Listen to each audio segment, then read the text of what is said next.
രാജ്യം തന്നെ ഏറെ ഭീതിയോടെ കേട്ട വാർത്തയായിരുന്നു ഇലന്തൂർ ട്രെയിൻ തീവെപ്പ്. ഈ തീവെപ്പുണ്ടായി ഏകദേശം ഒരു മാസം പിന്നിടുമ്പോൾ കണ്ണൂരിലും ട്രെയിനിന് നേരെ തീവെപ്പുണ്ടായിരിക്കുകയാണ്.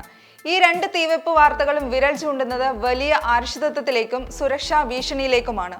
സുരക്ഷിത യാത്രയെന്ന നിലയിൽ ആളുകൾ ആശ്രയിക്കുന്ന സംവിധാനത്തെ തന്നെ ഭീതിയിലേക്ക് തള്ളിവിടുന്ന അവസ്ഥയിലേക്കാണ് ഈ രണ്ട് സംഭവങ്ങളും എത്തിച്ചിരിക്കുന്നത്. ഇതുവരെയുള്ള അന്വേഷണത്തിൽ വൻ അട്ടിമറി കണ്ടെത്താനായിട്ടില്ലെങ്കിലും ആസൂത്രിത നീക്കവും ഗൂഢാലോചനയും ഒന്നും അന്വേഷണ സംഘങ്ങൾക്ക് തള്ളിക്കളയാനാവുന്നില്ല. തീവെപ്പ് ആവർത്തിച്ചതാണ് അനിശ്ചിതത്വം ഒരിക്കൽ കൂടി ചർച്ചയാകുന്നത്. കഴിഞ്ഞ ഏപ്രിൽ 2-നായിരുന്നു ആലപ്പുഴ കണ്ണൂർ എക്സിക്യൂട്ടീവ് എക്സ്പ്രസിൽ കോഴിക്കോട് എലന്തൂരിൽ തീയിട്ടത്. 3 പേരാണ് ഈ സംഭവത്തിൽ മരിച്ചത്.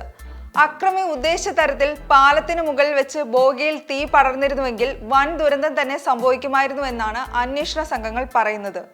ഇലന്തൂരിൽ തീവെപ്പ് ഓടുന്ന ട്രെയിനിലായിരുന്നുവെങ്കിൽ കണ്ണൂരിൽ ഇതേ ട്രെയിൻ നിർത്തിയിട്ടപ്പോഴാണ് ബോഗിക്ക് തീവെച്ചത്. എന്നാൽ തീവെപ്പിൽ ജീവഹാനി ഉണ്ടായില്ലെന്നത് മാത്രമാണ് ആശ്വാസകരമായ ഒന്ന്. കണ്ണൂരിലുണ്ടായ തീവെപ്പിൽ എക്സിക്യൂട്ടീവ് എക്സ്പ്രസിന്റെ ഒരു ബോഗി പൂർണ്ണമായും കത്തിനശിച്ചു. പുക ഉയർന്ന ഉടനെ ബോഗി വേർപെടുത്തിയിരുന്നു. സംഭവത്തിന് മുൻപ് അജ്ഞാതൻ കാനുമായി ബോഗിക്ക് അടുത്തേക്ക് പോകുന്നത് CCTV ദൃശ്യങ്ങളും പുറത്തു വന്നിരുന്നു. സംഭവത്തിൽ കൊൽക്കത്ത സ്വദേശി പുഷ്പഞ്ജിത്തിന്റെ അറസ്റ്റ് ഇന്ന് രേഖപ്പെടുത്തും. ട്രെയിനിൽ നിന്ന് ലഭിച്ച വിരലടയാളത്തിന് ഇയാളുടെ വിരലടയാളവുമായി സാമ്യവും കണ്ടെത്തി.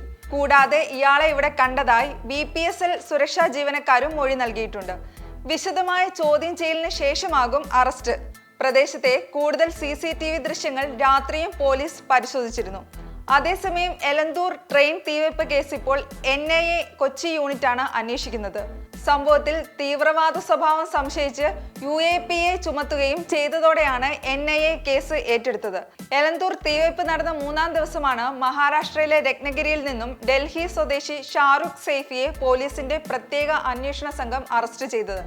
ഇയാളെ ചോദ്യം ചെയ്തതിൽ നിന്നും തീവ്രവാദ പ്രവർത്തനങ്ങളിൽ സ്വയം പ്രേരിതനായി തീവെക്കുകയായിരുന്നു എന്നാണ് NIA കണ്ടെത്തിയത്.